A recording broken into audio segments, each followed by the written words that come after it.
In a moment that shattered centuries of royal tradition, Princess Catherine was seen wiping away tears as King Charles made an earth-shaking declaration. Diana's beloved crown symbol of her pain, power, and legacy would be passed not to her daughter-in-law, but to Princess Anne. Royal watchers froze. Courtiers exchanged panicked glances. What just happened and why? Before we go deeper into what this really means for the royal family, make sure to subscribe so you don't miss a single update. What unfolded next was not merely a ceremonial adjustment or a quiet reshuffling of royal heirlooms, but a rupture so sharp it could be felt in every unspoken breath inside the room. This was a private Windsor gathering, carefully curated, discreet by design, meant to project unity and continuity. Instead, it became the setting for a moment that would redefine loyalties and reopen wounds long thought buried. Catherine, composed for years under relentless scrutiny, could not mask the shock. Her tears were not theatrical, they were instinctive, raw, and devastatingly human. Those present understood instantly that something irreversible had just occurred, something that would not be contained by palace walls or managed statements. Diana's crown was never just a crown. It carried the weight of a woman who suffered publicly, loved fiercely, and reshaped the monarchy through vulnerability and defiance. For years it had been quietly assumed, never officially promised, yet universally believed that this crown would one day rest with Catherine, symbolizing not only succession but reconciliation between past and future. Catherine had embodied that bridge with patience, grace, and an almost painful loyalty to the institution that consumed her. In that single announcement, the assumption collapsed. The silence that followed was louder than applause ever could be. Within minutes, whispers escaped the room. Within hours, leaks ignited a media inferno. Royal correspondents scrambled, insiders hinted at chaos, and speculation spread faster than the palace could respond. The most jarring detail was not the decision itself, but how it was delivered. There had been no warning, no private conversation with William, no moment of preparation for Catherine. The future king and queen had been left exposed, learning their fate in real time, under the unblinking gaze of those trained to notice everything. King Charles stood firm, his voice measured, his expression unreadable. To some, it appeared resolute. To others, cold. The contrast was impossible to ignore. Diana's crown, forged through emotional upheaval, now redirected toward Princess Anne, a figure defined by discipline, duty, and emotional restraint. The symbolism cut deep. Where Diana represented change through compassion, Anne represented continuity through endurance. That contrast alone sent a chilling message about the kind of monarchy Charles now envisioned. As Catherine gathered herself, the room remained suspended between disbelief and dread. This was not simply about jewelry or protocol, it was about identity, legacy, and the silent hierarchies that govern royal life. Everyone sensed that this was only the beginning, that the crown was merely the spark, because once such a symbol is reassigned, nothing else feels secure. But the question burning through every corridor of the palace was this: why Anne? Why now? And why was Catherine, the future queen, so publicly blindsided? Diana wore that crown with both pride and anguish.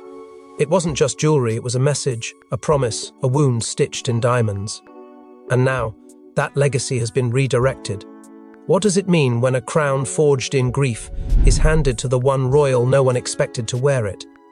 The crown, delicate yet defiant, had once graced the head of a woman who redefined what royalty could be.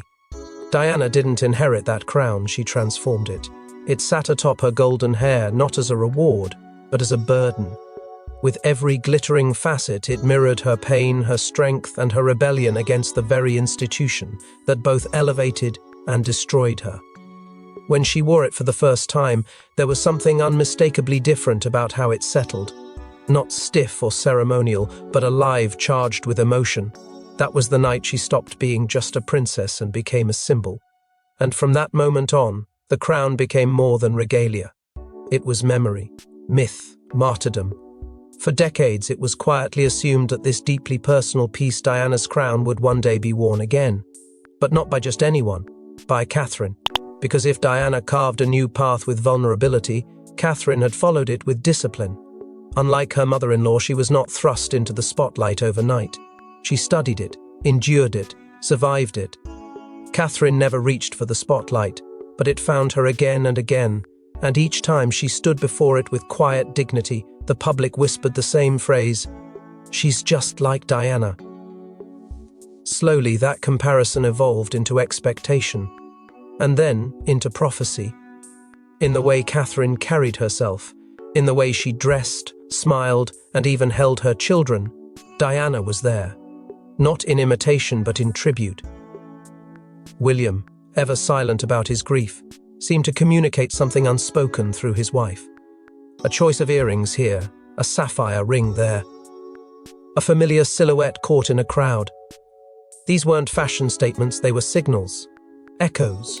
For William, placing his mother's crown on Catherine's head would have been a restoration, a healing act, a way to close the wound left open since that rainy August day in 1997. And for Catherine, it would have been a full-circle moment, the girl who once watched Diana from afar, now becoming the custodian of her legacy. But instead, the crown was redirected. And not to a new generation, but to the sister who watched from the wings. To Anne, the dutiful, the forgotten, the silent pillar of the monarchy. A woman who never courted sympathy, never played into the public's affection, never showed them what lay beneath the surface. Diana had worn the crown like a whisper of rebellion. Anne now wears it like a seal of control. The contrast could not be more jarring. And for Catherine, who bore the weight of expectation with the patience of a saint, it was not just a disappointment, it was a betrayal. There is no public outcry from her, no bitter statements or outbursts. But silence too can be deafening, especially when it's laced with heartbreak. The sting is not just in the loss of an object, but in the unraveling of a promise unspoken, yes, but deeply felt. The betrayal now lingers not in headlines, daily strategy but in the calls. quiet moments. The stolen glances, the tightened smiles, the slight but seismic shift in the atmosphere surrounding the House of Windsor. But to understand why Charles may have made this shocking choice, we must peel back layers of resentment, rivalry, and royal revisionism buried deep within the family. She was always called the hardest working royal, but was Princess Anne quietly climbing toward a different kind of throne all along? Behind the clipped nods and stoic demeanor lies a woman who may have outmaneuvered everyone, including Catherine. For years, Anne was the invisible engine of the monarchy, tireless, reliable, unglamorous, and often overlooked.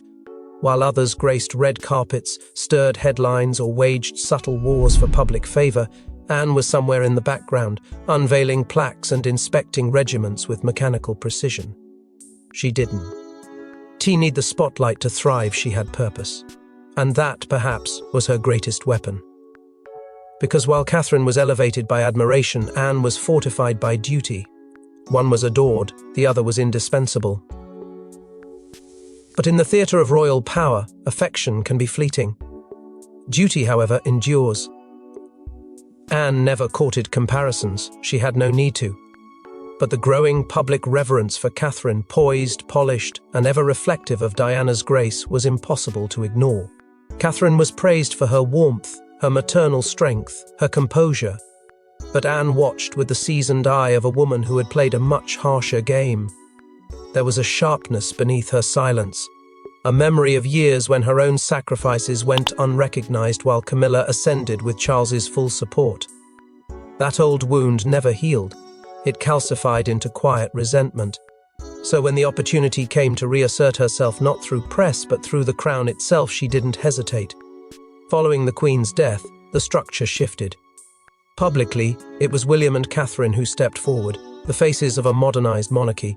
But privately, it was Anne who Charles leaned on. Their bond, forged in the shadows of royal expectation and grief, had always existed. But something changed after Diana. Where William brought unpredictability, Anne brought control. Where Catherine symbolized soft diplomacy, Anne delivered uncompromising loyalty. Charles knew what he could count on, and it wasn't smiles for the cameras. As palace responsibilities ballooned, Anne filled the void without complaint. Not for attention, but out of necessity. But necessity is power in royal circles. Every engagement she fulfilled, every appearance she made while others faltered or paused, was another brick in the quiet empire she was rebuilding. The crown didn't fall into her hands by accident, it was handed to her. Because, in Charles's eyes, she had earned it not by charm or performance, but through endurance. She despised the cult of royal celebrity that now defined the modern image of monarchy.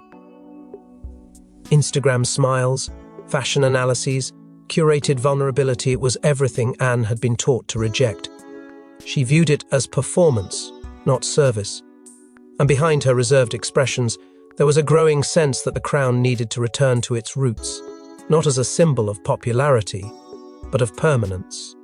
Giving Diana's crown to Anne wasn't just a snub to Catherine. It was a recalibration, a message that the monarchy would no longer be ruled by sentiment or spectacle, but by those who endured its burdens without question. But the move came at a devastating cost. In prioritizing duty over legacy, Charles didn't just offend Catherine, he destabilized the very foundation of the monarchy's future. The crown was never meant to choose between loyalty and love. Now it had, and the fracture was no longer invisible. As Anne quietly gained ground, a storm was brewing behind closed doors because Charles's decision didn't just humiliate Catherine. It fractured the future of the monarchy itself. When William heard what his father had done, he reportedly left the room. No statement, no support, no calm diplomacy, just cold rage. Camilla, meanwhile, said nothing because for once, it wasn't her wearing the crown. The decision had landed like a bolt of betrayal, but for William, it wasn't just political, it was personal. He had stood by his father through scandal, through backlash, through the slow, reluctant coronation of Camilla. He had done what was expected, biting back his grief, swallowing the bitterness that still lingered from his mother's shattered legacy. But this was a line crossed. Catherine wasn't just his wife. She was the embodiment of his mother's memory, the beating heart of the future he had promised his children. And now, she'd been humiliated not by outsiders, but by the very institution she had served with flawless loyalty, by his own blood. Insiders say the silence in the room was pierced only by William's abrupt departure, a storm behind his eyes, his jaw clenched with disbelief. There were no rehearsed words to smooth over what had just happened, no time for royal protocol, just the raw, unrehearsed response of a man watching his wife break and being powerless to stop it. Catherine's heartbreak had transformed into something colder. Not fury, not vengeance, but humiliation. A slow, suffocating realization that everything she had given her image, her identity, her years had been disregarded in one calculated move. And then there was Camilla, the woman who had spent decades building her place, carefully navigating scandal, whispers, and scorn, now found herself strangely untouched by the chaos. She remained composed, detached, even regal. But her silence was louder than applause, because for once the drama wasn't about her. For once, she wasn't the target, nor the catalyst. She was the observer, and some say she relished that shift, watching the fracture unfold while she stayed eerily above the flames. The fracture between Charles and William had been slowly forming, hidden behind smiles and ceremonial gestures. But now, it was exposed, laid bare. This wasn't about a crown, it was about control, about legacy, about trust. And the trust between father and son had been cracked, perhaps irreparably. Behind palace doors there were whispers of confrontation, of a heated exchange between monarch and heir, of Charles defending Anne's worthiness, and William questioning everything, not just the decision, but the future it represented. If his father could blindside Catherine so publicly, what might come next? Aides scrambled, statements were della. Photos were curated with desperate precision to project calm. But the damage wasn't cosmetic, it was internal, a slow bleed behind the palace walls. Because the world had seen it now, the pain on Catherine's face, the fury in William's silence. The illusion had shattered, and while cameras would eventually move on, the monarchy's foundation had shifted. But while the Wales household reeled, the Queen's own ghost cast a long shadow because this betrayal echoed a pattern that began long before Charles ever wore the crown. Some call it karma, others call it destiny. But what if Diana's tragic legacy is now reshaping the monarchy from beyond the grave? Her crown, her son, her daughter-in-law, and a betrayal that feels like déjà vu.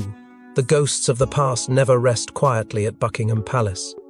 Diana's story, soaked in beauty, heartbreak and rebellion, was never truly buried, it simply evolved. And now, it feels as though the very institution that failed to protect her is repeating its most devastating mistake. Catherine, like Diana, entered royal life with grace and hope, only to be met with silence, competition, and ultimately, public betrayal. The arc is eerily familiar. A beloved woman, adored by the public, pushed aside in favor of colder tradition. Diana was made to feel like an outsider in her own marriage. Catherine, now, has been made to feel like a stranger in her own monarchy. And through it all, William once again stands at the crossroads between loyalty to his wife and silent obedience to a family that keeps rewriting the rules. For William, this betrayal must echo in places he cannot say aloud. He saw what it did to his mother, how isolation and disrespect devoured her from the inside out. Now, he sees that shadow darken Catherine, and perhaps, somewhere deep in the part of him still scarred by childhood trauma, he wonders if he failed to see the signs far. Enough. Anne's cold pragmatism, her ability to strip the emotion from even the most personal symbols, stands in stark contrast to Diana's open heart. Where Diana led with feeling, Anne leads with formality. Where Diana disarmed the world with vulnerability, Anne commands with stoic silence. And Charles, who once dismissed Diana's pleas as melodrama, has again aligned himself with the colder voice in the room. But the public sees it, and they are not quiet. Within hours of the Crown's reassignment, hashtags erupted. Hashtag Justice for Kate trended worldwide, not as a political slogan, but as an emotional cry. The people remember Diana's tears. They recognize the same in Catherine's eyes. They see not a duchess or a princess, but a woman being punished for her poise, her popularity, her quiet strength. And they've drawn their own lines, Diana and Catherine on one side, Charles and Anne on the other. The monarchy, once seen as a unified symbol, now appears split down the middle, with the public firmly refusing to forget the past. First, it's no longer just about who wears the crown. It's about who the crown tries to silence. The eerie symmetry between Diana's downfall and Catherine's humiliation has become impossible to ignore. And the question has begun to shift. Is this history repeating itself, or is it finally correcting itself? Is Diana's ghost haunting the monarchy, or is she guiding the reckoning? Yet, not everything in this royal chess game is spiritual. Some forces at work are coldly strategic because this crown controversy may have been carefully planned for months.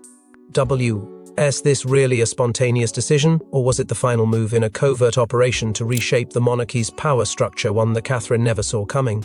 Because if this was betrayal, it was not born overnight. It was built, layer by layer, behind oak-paneled doors and under the guise of tradition. Quietly, meticulously, and perhaps even cruelly. Weeks before the crown ever touched Anne's head, whispers had already begun to circle leaked documents, strategically misplaced emails, sudden changes in royal heirloom tracking, all seemingly innocent. But when viewed in hindsight, they painted a picture far more calculated than ceremonial. The idea that Diana's crown, an object soaked in public sentiment, was reassigned on a whim now feels laughable. Sources close to the inner circle suggest discussions about the crown's transfer began months ago. Buried deep within administrative files no one outside the most trusted aides was meant to see.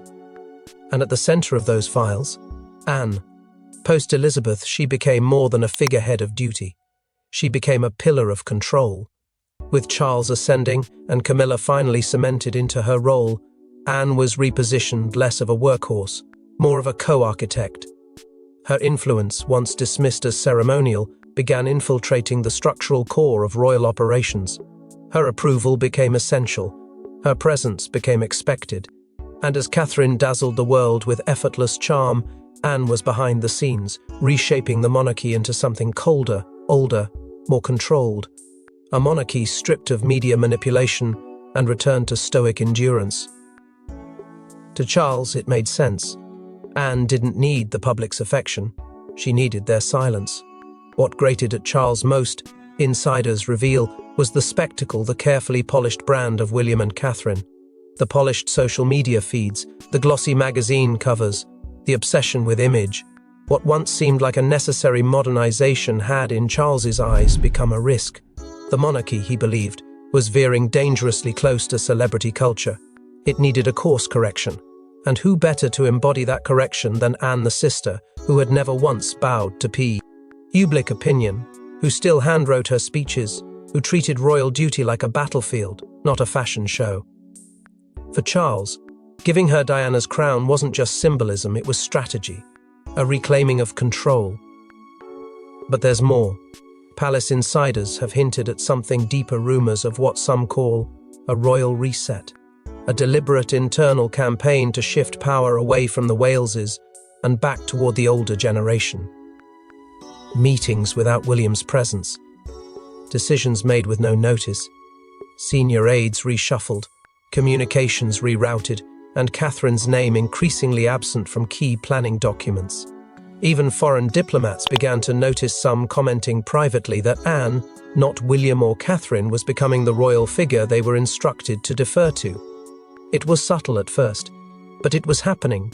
The most chilling speculation of all, that elements of the British security establishment may have been involved not to undermine anyone, but to ensure the transition was airtight. No leaks, no press disasters, no rebellion. A monarchy doesn't survive 2 centuries without learning how to operate in the shadows. And if this truly was an operation, then Catherine was its most high-profile casualty. Not just blindsided, but boxed out politely, surgically, and with terrifying precision. But while Charles and Anne moved like seasoned tacticians, Catherine began retreating from appearances, from allies, and perhaps from the dream of being queen. She once dazzled the world, but now her public presence is shrinking by the day. Royal insiders whisper of sleepless nights, cancelled engagements, and haunting silence in the halls of Kensington. Where is Catherine, and what is she thinking? The woman once hailed as the monarchy's brightest star has vanished, not in body, but in spirit. In the weeks following the crown's sudden redirection to Princess Anne, Catherine's appearances grew sparse, her smile thinner, her aura quieter. What began as a brief absence was soon impossible to ignore. Engagements were postponed without explanation. Planned tours quietly disappeared from the calendar. And then the silence settled in. It wasn't the kind of silence that comes from peace, it was the silence that comes from pain. That eerie, suffocating quiet that wraps around someone grappling with betrayal so deep it rewrites the very life they thought they were building. Private messages leaked from within palace walls painted a picture far more fragile than anyone had imagined. Words like unmoored, shaken, and betrayed appeared in conversations said to have originated from Catherine's own circle, mentions of emotional withdrawal, of nights spent alone in wings of Kensington rarely visited. The woman who had once stood unflinchingly in front of cameras, in wind and rain and scrutiny, now seemed to flinch from her own shadow, and William, caught between fury and helplessness, reportedly found himself distanced, not out of desire, but by Catherine's quiet retreat. The emotional toll wasn't just personal, it was marital, a fracture not made of infidelity or scandal, but of something subtler and more painful, abandonment by the institution they both pledged to uphold. Within Catherine there now lives a war. One side urges dignity, hold your head high, wear the crown of silence, be above it all. The other side, though, is devastation. Not just because of what was taken from her, but because of what it reveals. That loyalty means little when power decides to shift. The very crown she was groomed to wear now sits on a different head, and with every passing day she must ask herself whether she has been playing a role that was never truly hers to keep. But if palace walls could speak, they'd tell of something else: fear. Staff whisper of contingency plans, private meetings, sudden changes in travel protocols. Some fear that Catherine isn't just heartbroken, she's planning something. A quiet exit, a royal break. Not a scandal, but a withdrawal of presence so profound it would shake the monarchy again. Because if Catherine walks away, even symbolically, the world will not forget. In fact, the world already hasn't. Sympathy is surging, louder and faster than any palace press release can contain. Social media is flooded with side-by-side images of Diana and Catherine, both caught in moments of emotional solitude, both victims of an institution too rigid to bend even for those who hold it together. And so, a new kind of myth is being born. Catherine, not just the Duchess, not even just the future Queen, but the people's princess reimagined. A woman whose silence screams. A woman who may yet make the boldest move of all, not in defiance, but in departure. But just when the monarchy seemed splintered, another twist emerged, one that may not just change who wears the crown, but who wears the blame. It started with a crown. It may end with a kingdom. Behind palace walls, whispers grow louder about abdication, rebellion, and the terrifying possibility that the House of Windsor may soon collapse under the weight of its own betrayal. The crown that once symbolized continuity now threatens to unravel everything it was meant to protect. What was presented as a ceremonial gesture, a simple transfer of an heirloom, has detonated something far deeper: fear. Not just among royal watchers, but within the institution itself. Because the more time passes, the more insiders admit what no one dared to speak aloud: the monarchy is no longer moving forward, it's fracturing. And that fracture begins at the top. Rumours surrounding King Charles's health, long dismissed as tabloid noise, have returned with sharpened edges.